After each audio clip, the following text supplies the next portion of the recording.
ঘরে আনাজ নেই, মশলাপাতি ফুরিয়েছে, কি যে করি।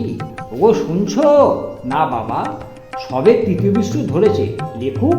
সারাদিন তো গ্রাম সেবার কাজে ব্যস্ত থাকে। হ্যাঁ, ঠাকুর বউ যে কোথায়, কোথাও যায়নি দেবী। খেলা কি বলি, খেলা মানে দারুণ খেলা।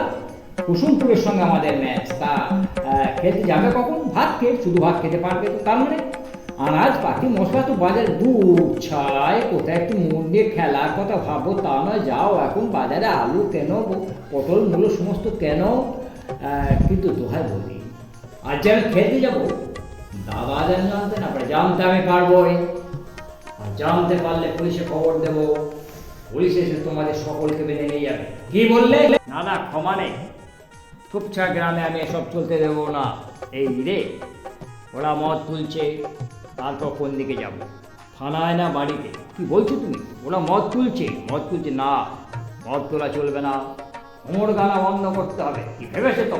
হ্যাঁ, এই পর্যন্ত আটকে গেছে আমার নাটক। সামনে দুটো পথ, একটা থানা, একটা বাড়ি।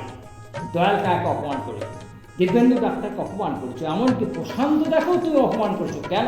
প্রশান্তকে তুই চিনিস না, চন্দানি খুব চিনি, সে আমার বন্ধু। তার সম্পর্কে কোনো কথা বললে আমি তোমাকে সম্মান দিয়ে কথা বলতে পারবো না। দাদা বলে আমি তোমার সম্মান রাখতে পারবো না। ব্যাপারটা কি দাদা? তৃতীয় দৃশ্যের শেষ দিকটা অন্যভাবে লিখতে হবে রে। যে চরিত্র নিয়ে লিখেছিলাম তা থাকবে না। সমবেদনার ব্যথা নিয়ে আসবে না কোনো ক্যারেক্টার। আসবে লাল চোখ নিয়ে উদ্যোগের সমাজ বিরোধী স্বার্থপর চরিত্র। মাস্টার বাবু, ও মাস্টার বাবু, বাড়িতে আছেন? কে? আমি ফটকে মিত্রে। এই তো মাস্টারবাবু আছেন দেখছি। কিছু বলবে? ফটকে চপ চপ সাল, দাদা বলবি না। ওসব ভালোবাসার কথা শুনতে চালা ভাল লাগে না ফটিক। আগে হ্যাঁ, আমি ফটিক। লোকে আমাকে ফটিক বাবু বলে ডাকে, ঠাট্টা করে। তা করুক শালারা, আমি পরোয়া করি না।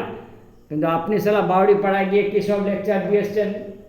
আপনি নাকি ঝিনুকদের বাড়িতে গিয়ে বলে এসছেন কী লেকচার দিয়েছি? আপনি নাকি ঝিনুকদের বাড়িতে গিয়ে বলে এসছেন যে মদের ব্যবসা বন্ধ করে দেবেন। হ্যাঁ, বলেছেন এইসব কথা? বলেছি। কেন বলেছেন মশাই? আপনি বলার কে?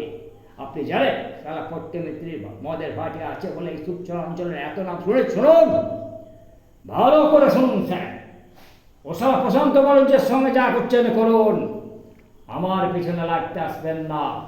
পিচ্চাইন হয়ে ফটিক মাস্টারি করছেন করুন, দেশটাকে শান্তিনিকেতন বানাচ্ছেন বানান।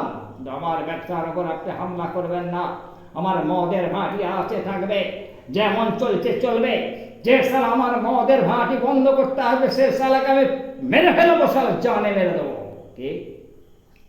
বলো, থামলে কেন? কি হলো বলো, কি বলতে যাচ্ছি? সালা নেশাটা কেটে যাচ্ছে, কোথায় যেন কি সব গোলমাল হয়ে যাচ্ছে। আমি আমি চললাম, আমি সব ভুলে যাচ্ছি। আমি কেন ভুলে যাচ্ছি আমি জানি না।